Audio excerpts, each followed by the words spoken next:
Your aging parent said something to you recently that stung. Maybe it was sharp, maybe it came out of nowhere. Maybe you left the visit feeling like you'd done something wrong and you didn't even know what. According to geriatric psychologists, you almost certainly misread what just happened, and they've been hoping you'd understand it for years. Welcome to the Parent Code. Subscribe now. Because what you're about to learn will permanently change how you respond to your aging parent. 8 moments. 8 things your aging parent's anger is actually trying to tell you. And we're starting with the one that happens most often and almost no one reads correctly. Number 1, when they snap at you over something small. The glass was in the wrong place. The TV was too loud. You said something perfectly reasonable, and they bit back at you like you'd insulted them. Here's what's actually happening. Chronic pain, arthritis, nerve pain, compression fractures elevates cortisol continuously. Sustained cortisol floods the prefrontal cortex, the region of the brain responsible for filtering emotional responses before they reach your mouth. Your aging parent may be in pain every single hour of every day, and they haven't told you because they don't want to worry you, or because they've normalized it so completely that they don't recognize it as pain anymore. When the cortisol load is high enough, any stimulus, a loud sound, a misplaced question, a slightly wrong tone overflows the regulatory threshold. The snap isn't aimed at you, it's escaping through you. Before you respond to the irritability, ask one question. Are you in any pain today? The answer may surprise you. And the moment you ask it, something in the room usually shifts.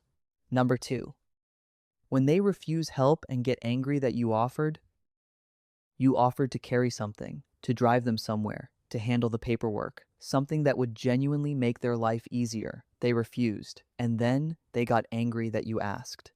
This is not stubbornness. This is grief. Psychologists who specialize in aging call it autonomy threat, the perception that accepting assistance is equivalent to admitting loss of self. For a person whose body is progressively doing less of what it used to do, independence is not a preference, it's identity.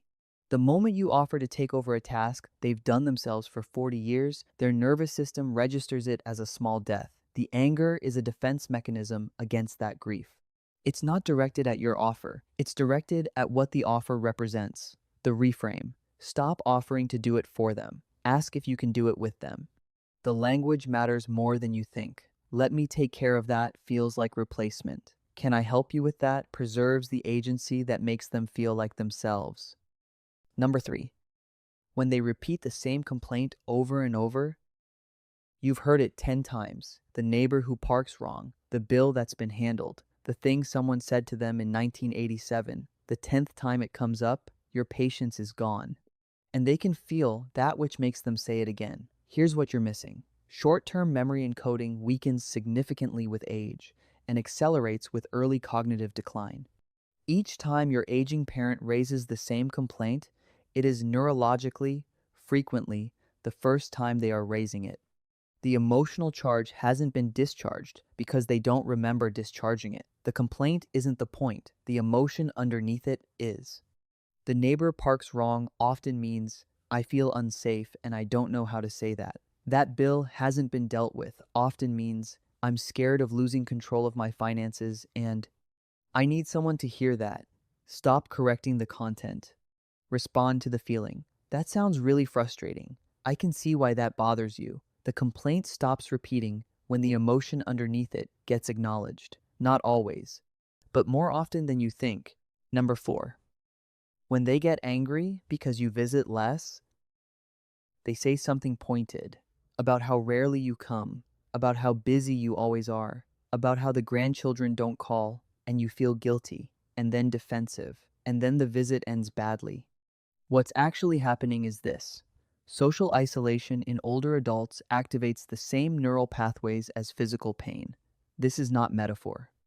Neuroimaging studies show that the anterior cingulate cortex, the region that processes pain signals, responds to loneliness the same way it responds to a physical wound. Your aging parent is not guilt-tripping you. They are in pain. And the anger is fear, dressed up as accusation fear, that they are disappearing from your life before they disappear from the world. The question underneath every pointed comment about your absence is the same one. Am I still important to you? You don't have to visit more to answer it. You have to make the visits you do have feel like you chose to be there. Stay with us. Number 5. When they say you don't understand and shut down, you were trying to help. You had a reasonable suggestion. You said something kind, and they looked at you and said, "You don't understand," and went quiet. Here's the uncomfortable truth. They're right. There is no experiential framework that prepares a person for watching their own body age in real time, for waking up and not recognizing the face in the mirror, for needing help with things they taught you to do yourself. The anger is not aimed at your incomprehension. It's the loneliness of being in a situation where no one, no matter how much they love you, can fully follow. When they say, "You don't understand," the reply that works is not an argument. It's an admission. You're right. I don't. Help me understand. 3 words. Help me understand. You'll be surprised how often that opens something that has been locked for years. Number 6. When they get angry during meals, the food is too salty, the timing is wrong, something is always the problem, and dinner becomes a conflict zone. Before you attribute this to mood or preference, consider this. Swallowing becomes mechanically more difficult with age and frequently causes low-grade discomfort that's hard to articulate. Medications taken with meals can cause nausea within minutes of eating. Blood sugar dysregulation, especially common in older adults, produces irritability and emotional volatility that peaks directly around meal times. None of these things produce the thought, "I am irritable because my blood sugar is crashing." They produce the experience of being inexplicably, uncontrollably irritated at whatever is in front of them, which is usually you. If mealtime is consistently the flashpoint, tell their doctor. Before you adjust the relationship, rule out the physiology. It is treatable in the majority of cases. Number 7. When an outburst appears from nowhere and disappears just as fast, they were calm, then they were angry, genuinely, intensely angry, and then, minutes later, they were back to normal, as if nothing happened. This pattern has a name: emotional lability, and it is not a personality trait. Small vessel disease, the gradual narrowing of blood vessels in the brain that accompanies normal aging and accelerates with hypertension and diabetes, disrupts the neural pathways responsible for modulating emotional responses before expression. The anger is not suppressed and then released. It bypasses the suppression mechanism entirely. It arrives already at full volume, and it exits the same way. Your aging parent is not choosing this. They often can't remember it happened, and they almost certainly feel shame about it because they remember who they were before, even if they can't control who they are now. This is not something to manage with patience alone. It is a clinical symptom. It responds to treatment. Talk to their physician. Name the pattern specifically: the lability, the rapid onset, the rapid resolution. That description will be recognized. Number 8. When they say, "I'm fine," and get angry when you push back, you can see they're not fine. You're worried. You ask again. They look at you and say they're fine, harder this time, and something closes in them. This one is about shame.